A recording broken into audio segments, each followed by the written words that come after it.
ಚಿಕ್ಕಬಳ್ಳಾಪುರ ತಾಲೂಕಿನ ಹೊಸಹುಡಿಯ ಗ್ರಾಮ ಪಂಚಾಯಿತಿಯ ಆಡಳಿತ ಮಂಡಳಿಯ ಅವಧಿ ಮುಕ್ತಾಯಗೊಂಡಂತಹ ಹಿನ್ನೆಲೆ ಎಲ್ಲಾ ಸದಸ್ಯರನ್ನು ಅದ್ದೂರಿಯಾಗಿ ಬೀಳ್ಕೊಡುಗೆ ಮಾಡಲಾಗಿದೆ. ಪಂಚಾಯಿತಿ ಅಧ್ಯಕ್ಷರು, ಉಪಾಧ್ಯಕ್ಷರು ಹಾಗೂ ಎಲ್ಲಾ ಸದಸ್ಯರಿಗೆ ಪಂಚಾಯಿತಿ ಸಭಾಂಗಣದಲ್ಲಿ ನೆನಪಿನ ಕಾಣಿಕೆಯನ್ನು ನೀಡಿ ಹಾರವನ್ನು ಹಾಕಿ ಸನ್ಮಾನ ಮಾಡಲಾಗಿದೆ. ಈ ರೀತಿಯಾಗಿ ಬೀಳ್ಕೊಡುಗೆ ಕೊಡಲಾಗಿದೆ. ನಮ್ಮ ಪಂಚಾಯಿತಿಯ ಎಲ್ಲಾ ಸದಸ್ಯರು ಹಾಗೂ ಅಧಿಕಾರಿಗಳ ಸಹಾಯದಿಂದ ಅಥವಾ ಸಹಕಾರದಿಂದ ಹಾಗೂ ಸಂಸದರಾಗಿರುವಂತಹ ಡಾಕ್ಟರ್ ಕೆ ಸುಧಾಕರ್ ಅವರ ಆಶೀರ್ವಾದದಿಂದ 30 ತಿಂಗಳುಗಳ ಕಾಲ ನಾವು ತುಂಬವಾಗಿ ಒಂದು ಅಭಿವೃದ್ಧಿ ಕೆಲಸಗಳನ್ನು ಮಾಡಿಕೊಂಡು ಬಂದಿದ್ದೇವೆ. ಅಧ್ಯಕ್ಷರಾಗಿ ನಾವು ಕಾರ್ಯವನ್ನು ನಿರ್ವಹಿಸಿದ್ದೇವೆ. ಇನ್ನು ಈ ವಿಚಾರವಾಗಿ ನಮಗೆ ತುಂಬ ಸಮಾಧಾನ ಇದೆ ಅಂತ ಹೇಳಿ ಎಲ್ಲ ಅಧ್ಯಕ್ಷರು, ಉಪಾಧ್ಯಕ್ಷರು ಮತ್ತು ಸದಸ್ಯರುಗಳು ಏನಿದ್ದಾರೆ ಅವರವರ ಅಭಿಪ್ರಾಯವನ್ನು ಹಂಚಿಕೊಂಡಿದ್ದಾರೆ. ಇದರ ಜೊತೆಗೆ ಅಧಿಕಾರಿಗಳ ಒಡನಾಟದಲ್ಲಿ ಪಂಚಾಯಿತಿಯನ್ನು ಅಭಿವೃದ್ಧಿ ಪಥದತ್ತ ಕರೆದುಕೊಂಡು ಹೋದಂತಹ ತೃಪ್ತಿ ಕೂಡ ನಮಗಿದೆ ಅಂತ ಹೇಳಿ ಅಧ್ಯಕ್ಷ ಮಂಜುನಾಥ್ ತಿಳಿಸಿದ್ದಾರೆ. ಕೃಷಿ ಮೇಳವನ್ನು ಸಹ ಮಾಡಿದ್ವಿ. ಪ್ರತಿ ವರ್ಷನೂ ಸಹ ಒಂದು ಕಾರ್ಯಕ್ರಮವನ್ನ ಇಲ್ಲಿ ಮಾಡಿರುವಂತದ್ದು ಹಸಿರಾಗಿ ಒಂದು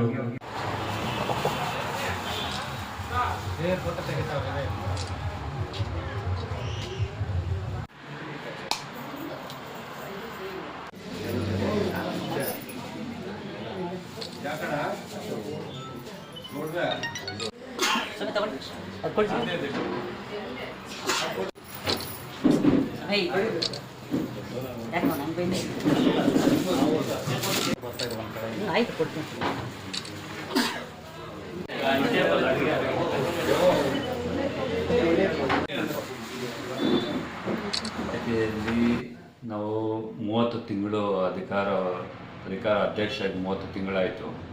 30 ತಿಂಗಳಲ್ಲಿ ಈಗ ಕೊನೆ ಹಂತ ಅಂತಂದರೆ ಪಂಚಾಯಿತಿ ನಮ್ಮ ಟರ್ಮ್ ಏನಿದೆ, ಟರ್ಮ್ ಒಂದು ಅವಧಿ ಕೊನೆ ದಿನ ಇವತ್ತು. ಅದಕ್ಕಾಗಿ ಎಲ್ಲ ನಮ್ಮ ಪಂಚಾಯಿತಿಯ ಉಪಾಧ್ಯಕ್ಷರಿರ್ಬೋದು, ಈ 10 ಹಳ್ಳಿ ಸದಸ್ಯರಿರ್ತಕ್ಕಂಥ ಬೀಳ್ಕೊಡುಗೆ ಕಾರ್ಯಕ್ರಮ ಅಂದರೆ ಸೆಂಡ್ ಆಫ್ ಕಾರ್ಯಕ್ರಮವನ್ನು ನಾವು ಇವತ್ತು ಹಮ್ಮಿಕೊಂಡಿದ್ದೀವಿ ಸರ್. ನಿಮ್ಮ ಅವಧಿಯಲ್ಲಿ ಸರ್ ಪಂಚಾಯಿತಿ ಸದಸ್ಯರ ಸಹಕಾರ ಹೇಗಿತ್ತು ಸರ್? ಸರ್, ನಮ್ಮ ಪಂಚಾಯಿತಿ ಸದಸ್ಯರ ಸಹಕಾರ ಹೇಗಿತ್ತು ಅಂತಂತಂದರೆ, ಒಂದು ಮನೆಯಲ್ಲಿ ಅಣ್ಣ ತಮ್ಮಂದರಿಗಿಂತ ಹೆಚ್ಚಾಗಿ ನಾನು ಸಹಕರಿಸಿದ್ದಾರೆ. ಅದರಲ್ಲಿ ಎರಡನೇ ಮಾತಿಲ್ಲ. ಈಗ ಪಾರ್ಟಿ ಯಾವುದೇ ಇರ್ಬೋದು, ಪಾರ್ಟಿ ಯಾವುದೇ ಇದ್ರೂ ನಾವೆಲ್ಲರೂ ಒಂದು ಒಗ್ಗೂಡಿಸ್ಕೊಂಡು ಒಂದು ಅಣ್ಣ ತಮ್ಮಂದ್ರ ಥರ ನಾವು ಪಂಚಾಯಿತಿಯಲ್ಲಿ ಎಲ್ಲ ಸಹಕರಿಸ್ಕೊಂಡು ತುಂಬ ಯಾವುದೇ ರೀತಿಯಾದ ಗೊಂದಲ ಏನು ನಮಗೆ ಪಂಚಾಯಿತಿಯಿಂದ ಯಾವುದೇ ರೀತಿಯಾದಂಥ ತೊಂದರೆ ಇಲ್ಲ ಅಂತಂದರೆ ಆ ಕಮಿಟಿ ಆ ಥರ ಅನ್ಯೋನ್ಯವಾಗಿ ಅಣ್ಣ ತಮ್ಮಂದ್ರ ಥರ ನಮಗೆ ಪಂಚಾಯಿತಿ ಕಮಿಟಿ ಅಷ್ಟು ಅನ್ಯೋನ್ಯವಾಗಿದ್ವಿ. ಅದೇ ರೀತಿ ಸಹಕರಿಸ್ಕೊಂಡು ಅವರು ನಂಗೆ ಸಹಕಾರ ಕೊಟ್ಟಿದ್ದಾರೆ, ನಾನು ಅವ್ರ ಸಹಕಾರ ಕೊಟ್ಟು ಒಂದು ಅಣ್ಣ ತಮ್ಮಂದ್ರ ಥರ ಪಂಚಾಯಿತಿ ಮುನ್ನಡೆಸ್ಕೊಂಡು ಹೋಗಿದ್ದೀವಿ. ಈ ಪಂಚಾಯಿತಿಗೆ ಎಷ್ಟು ಹಳ್ಳಿ ಸೇರುತ್ತೆ, ಎಷ್ಟು ಸದಸ್ಯರಿದ್ದಾರೆ ಸರ್? ಒಟ್ಟು ಈ ಪಂಚಾಯಿತಿಗೆ 10 ಹಳ್ಳಿ ಸೇರುತ್ತೆ.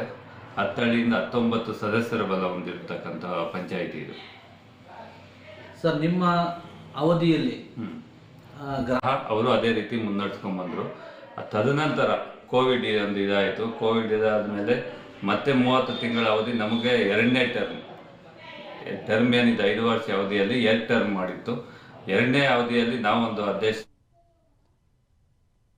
ಕ್ಷಣ ಕ್ಷಣದ ಸುದ್ದಿಗಳಿಗಾಗಿ ಫ್ರೀಡಂ ಟಿವಿ ಸಬ್ಸ್ಕ್ರೈಬ್ ಮಾಡಿ, ಲೈಕ್ ಮಾಡಿ ಹಾಗೂ ಫಾಲೋ ಮಾಡಿ. ಹೊಸ ಸುದ್ದಿಗಳ ನೋಟಿಫಿಕೇಶನ್ಗಾಗಿ ಬೆಲ್ ಐಕಾನ್ ಮೇಲೆ ಕ್ಲಿಕ್ ಮಾಡಿ.